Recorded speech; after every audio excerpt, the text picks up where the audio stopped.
and I'm back again with another video, finally, after like, what, a month? And today is just gonna be a little bit of a chat between you and me about my opinions on short hair as a woman who has short hair. Now you might be watching this and wondering if you want to get your hair cut.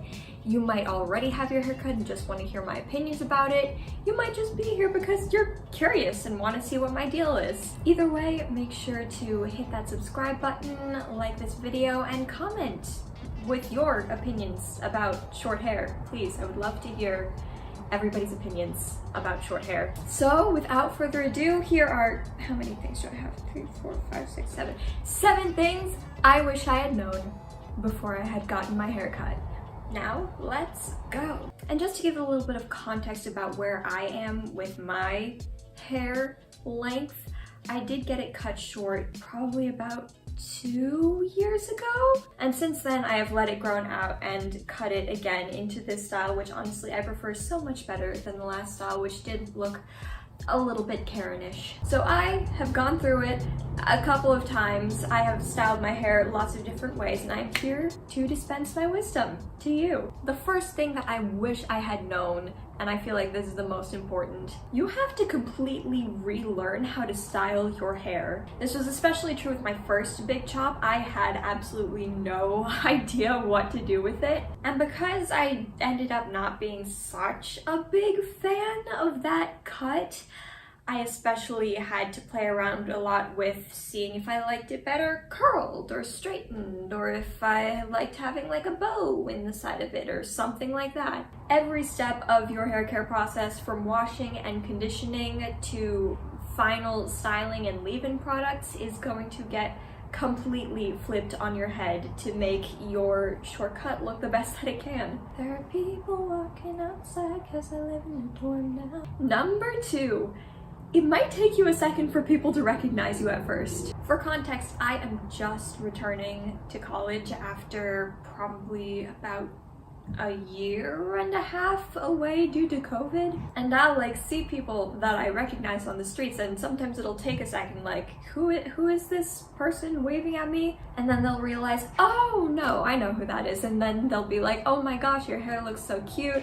I didn't even recognize you. And then you'll be like, yep, I get that a lot. It's just something to keep in mind, because your hair does play a huge role in how you come off to other people, and when you make a drastic change to it like that, it's gonna take people a second to adjust. Number 3, getting a short haircut will instantly make you look more put together. And I know this sounds a little bit weird, considering that the idea around pixie cuts, or the stereotype around pixie cuts, is like this edgy, rebellious, and like some people even think that it looks like boyish. But short cuts are actually very clean. Like, you've got all of these clean edges, you don't have like the long hair that's kind of like all over the place, and like the split ends from having it grow for like years on end. So getting a short haircut actually makes your whole look a lot cleaner. That being said, on to number 4, it does make you look a little bit more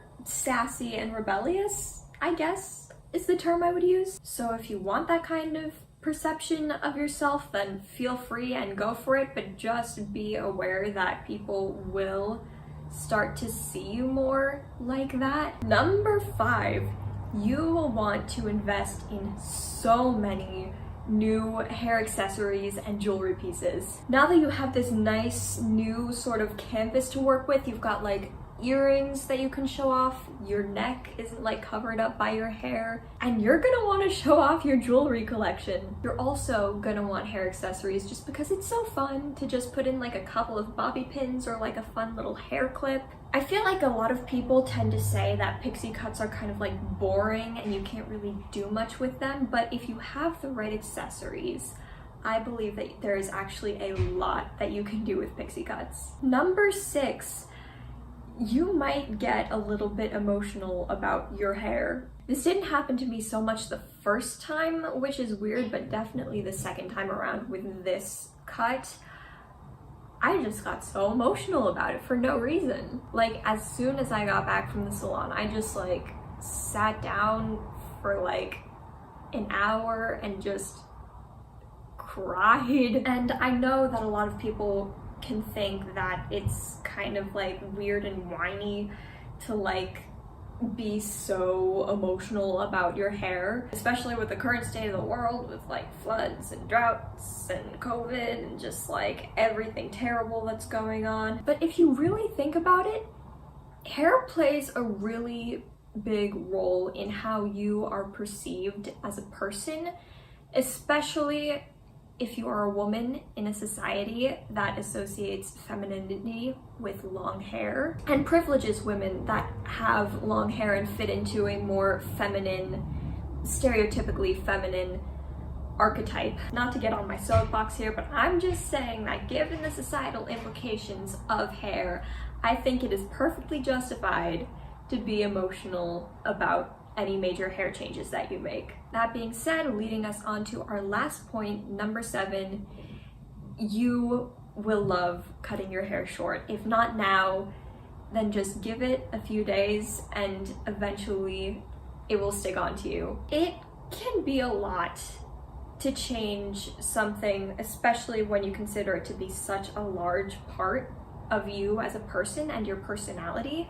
And I know for me, that's what I had the most trouble adjusting with when I initially got my hair cut short. But now that I've had a bit of time to just breathe and step back and change my perception of myself as a person with short hair, I love it. And I love myself with long hair, but I also love myself with short hair. And I think that that's something really valuable that I learned about myself. And if you don't end up loving it, that's okay. Hair grows back really, really fast. Especially when you have short hair, you will become so much more aware of how quickly it grows back. So if you don't like it, you can just grow it out in a few months and it'll be okay. And if you do love it, well, then you're gonna have to go to the salon for trims pretty frequently. Hopefully this video was interesting to you and gave you a little bit of insight into the transition from long hair to short hair. If you did like this video, make sure to like and leave a comment down below if you have any more questions that you want me to answer about short hair or opinions on my opinions. It's just a big opinion sharing party here. And until my next video, I will see you later.